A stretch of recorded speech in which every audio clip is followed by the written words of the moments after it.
Chilli chicken நிறைய விதமாக செஞ்சுருப்பீங்க. இப்படி ஒரு முறை ட்ரை பண்ணி பாருங்கள். Welcome to Kayu's kitchen. இன்றைக்கி நம்ம சேனலில் சில்லி சிக்கன் செய்யலாம் வாங்க. இந்த சில்லி சிக்கன் நீங்கள் இப்படி ஒரு முறை ட்ரை பண்ணி பாருங்கள். நல்லா சாஃப்டாக வரும், ஈஸியாகவும் செய்யலாம். ரெஸ்டாரண்ட் விட ரொம்ப டேஸ்டியாக இருக்கும். ஸோ இதே ஸ்டெப்ஸ் ஃபாலோ பண்ணி கண்டிப்பாக ஒரு முறை ட்ரை பண்ணிவிட்டு மறக்காமல் உங்கள் ஃபீட்பேக் எனக்கு ஷேர் பண்ணுங்கள். இப்போ ஃபஸ்ட் என்ன செய்யலான்னா சிக்கன் எடுத்துக்கலாம். நான் 500 கிராம்ஸ்க்கு சிக்கன் எடுத்திருக்கேன். இதே போல் கட் பண்ணிக்கோங்க. ரொம்ப பெரிய பீசஸாகவும் கட் பண்ணக்கூடாது, ரொம்ப சின்னதாகவும் கட் பண்ணக்கூடாது. இந்த அளவுக்கு கட் பண்ணிக்கோங்க. நல்லா வாஷ் பண்ணியாச்சு, லெமன் வச்சு வாஷ் பண்ணியிருக்கேன். இப்போ இதில் 1 டீஸ்பூன் இஞ்சி பூண்டு பேஸ்ட்டு சேர்த்துக்கலாம். அடுத்ததாக உப்பு சேர்த்துக்கலாம். உப்பு 1/2 டீஸ்பூன் அளவுக்கு சேர்த்துக்கோங்க, அதிகமாக சேர்க்காதீங்க. இப்போ இதில் மிளகு சேர்த்துக்கலாம். மிளகு 1 டீஸ்பூன் அளவுக்கு சேர்த்துருக்கேன். இதோட 1 டீஸ்பூன் வினிகர் சேர்த்துக்கலாம். குக்கிங் வினிகர் இருக்குல்ல, அதை சேர்த்துருக்கேன். இதெல்லாம் சேர்த்துட்டு நல்லா மிக்ஸ் பண்ணிக்கலாம். இப்போ இதை நல்லா மிக்ஸ் பண்ணிவிட்டு இதை ஒரு 30 மினிட்ஸ்க்கு நல்லா மேரினேட் பண்ண விட்டுறணும். அப்போ தான் நம்மளோட சிக்கன் நல்லா சாஃப்டாக வரும். பாருங்கள், நல்லா மிக்ஸ் பண்ணிவிட்டேன். இப்போ இதை நம்ம கவர் பண்ணிவிட்டு 30 மினிட்ஸ்க்கு அப்படியே ரெஸ்ட் ஆக விட்டுறலாம். உப்பு 1/2 டீஸ்பூன் மாத்திரம் சேர்த்துக்கோங்க, அதிகமாக சேர்க்காதீங்க.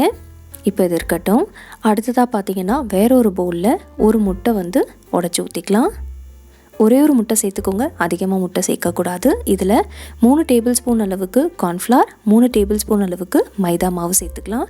ரெண்டுமே ஈக்குவலாக எடுத்திருக்கேன். இதோட ஒரு 1/4 டீஸ்பூன் அளவுக்கு உப்பு சேர்த்துக்கோங்க. சேர்த்துட்டு நல்லா மிக்ஸ் பண்ணிக்கலாம். இதை நல்லா மிக்ஸ் பண்ணிவிட்டு இதுக்கப்புறம் கொஞ்சம் கொஞ்சமாக தண்ணி சேர்த்துட்டு நல்லா மிக்ஸ் பண்ணிக்கோங்க. தண்ணி ஒரே டைமில் நிறைய சேர்த்துறாதீங்க, கொஞ்சம் கொஞ்சமாக சேர்த்துட்டு பாருங்கள், இந்த அளவுக்கு மிக்ஸ் பண்ணிக்கணும். பேட்டரோட கன்சிஸ்டன்சி இப்படி இருக்கணும். இப்போ இதில் நம்ம 30 மினிட்ஸ்க்கு மேரினேட் பண்ணி விட்டோம்ல, அந்த சிக்கனை சேர்த்துக்கோங்க. சேர்த்துட்டு இதை நல்லா மிக்ஸ் பண்ணிக்கலாம். இதை நல்லா மிக்ஸ் பண்ணிவிட்டு திருப்பி இதை நம்ம அப்படியே கவர் பண்ணி வச்சிடலாம். திருப்பி இதை ஒரு 30 மினிட்ஸ்க்கு மேரினேட் பண்ண விட்டுறணும்.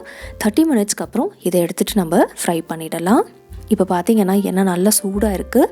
எண்ணெய் நல்லா சூடான பிறகு மீடியம் ஃப்ளேம் வச்சுட்டு இதை நம்ம ஃப்ரை பண்ணி எடுத்துடலாம். இந்த சிக்கனை நம்ம 30 மினிட்ஸ்க்கு மேரினேட் பண்ண விட்டுருந்தோம்ல, ஸோ இது நல்லா சாஃப்டாக இருக்கும். ஸோ சீக்கிரமாக இது நல்லா வெந்துடும். இந்த அளவுக்கு லைட் கோல்டன் ப்ரௌன் கலர் வரப்போ சிக்கனை நம்ம வெளியில் எடுத்துடலாம். இதுக்கு மேலே நீங்கள் ஓரளவுக்கு ரொம்ப டார்க் கோல்டன் ப்ரௌன் கலர் வர வரலையும் ஃப்ரை பண்ணிங்கன்னா சிக்கன் ரப்பர் மாதிரி ஆகிடும். ஸோ அந்த அளவுக்கு ரொம்ப டார்க் கோல்டன் ப்ரௌன் கலர் வரக்கூடாது. இதே போல் லைட் கோல்டன் ப்ரௌன் கலர் வர வரலையும் ஃப்ரை பண்ணிவிட்டு எடுத்துடலாம். இப்போ பார்த்தீங்கன்னா நான் எல்லா சிக்கன் பீசஸுமே ஃப்ரை பண்ணியாச்சு. இது இப்போ ரெடியாக இருக்குது. இது இருக்கட்டும். அடுத்ததாக நம்ம ஒரு கடாயை எடுத்துக்கலாம். இந்த கடாயில் ஒரே ஒரு டேபிள் ஸ்பூன் அளவுக்கு எண்ணெய் சேர்த்துக்கோங்க. எண்ணெய் சூடான பிறகு 2 டேபிள் ஸ்பூன் பூண்டு, 1 டேபிள் ஸ்பூன் இஞ்சி சேர்த்துக்கலாம். இதோட வெங்காயம் சேர்த்துக்கலாம். இஞ்சி பூண்டு நல்லா பொடியாக கட் பண்ணிவிட்டு சேர்த்துருக்கேன். வெங்காயம் 2 மீடியம் சைஸ் அளவுக்கு எடுத்திருக்கேன். இதே போல் க்யூப்ஸாக கட் பண்ணிவிட்டு சேர்த்துக்கோங்க. இது எல்லாமே ஒரே ஒரு நிமிஷத்துக்கு வதக்கிக்கலாம். அடுத்ததாக இதில் 1 table spoon chilli sauce, 1 table spoon tomato sauce, ஒரே ஒரு டீஸ்பூன் சோயா சாஸ் சேர்த்துக்கலாம். இதோட 1 டீஸ்பூன் அளவுக்கு மிளகுத்தூள் சேர்த்துக்கலாம். அடுத்ததாக பச்சை மிளகாவை இதே மாதிரி கட் பண்ணிவிட்டு சேர்த்துக்கோங்க. நான் இன்றைக்கி 6 பச்சை மிளகாய் எடுத்திருக்கேன். இப்போ இதில் என்ன சேர்க்குறேன்னா 1 டீஸ்பூன் அளவுக்கு வினிகர் சேர்த்துருக்கேன். இதெல்லாம் சேர்த்துட்டு நல்லா மிக்ஸ் பண்ணிக்கலாம். பாருங்கள், நல்லா மிக்ஸ் பண்ணியாச்சு. ஒரு நிமிஷத்துக்கு இதை நல்லா குக் பண்ணிக்கலாம். அடுத்ததாக இதில் நம்ம சுகர் சேர்த்துக்கலாம். 1 டீஸ்பூன் அளவுக்கு சுகர் சேர்க்குறேன். இப்போ இதில் கார்ன்ஃப்ளவர், அதுக்கப்புறம் தண்ணி மிக்ஸ் பண்ணிவிட்டு அந்த மிக்சரை சேர்த்துக்கலாம். கார்ன்ஃப்ளவர் 1 டேபிள் ஸ்பூன் அளவுக்கு எடுத்திருக்கேன். தண்ணி 1/4 கப் அளவுக்கு சேர்த்துருக்கேன். இது ரெண்டும் நல்லா மிக்ஸ் பண்ணிவிட்டு இந்த கடாயில் சேர்த்தாச்சு. பாருங்கள், நல்லா திக்காயிடுச்சு. ஒரு நிமிஷம் இது நல்லா குக் பண்ணிவிட்டு நம்ம ஃப்ரை பண்ண சிக்கனை சேர்த்துக்கலாம். சிக்கன் சேர்த்துட்டு ஒரு கை அளவுக்கு ஸ்ப்ரிங் ஆனியன் சேர்த்துட்டு நல்லா மிக்ஸ் பண்ணிக்கோங்க. இந்த சாஸ் இந்த சிக்கனில் நல்லா கோட் ஆகணும். பாருங்கள், நல்ல கலரும் வந்தாச்சு.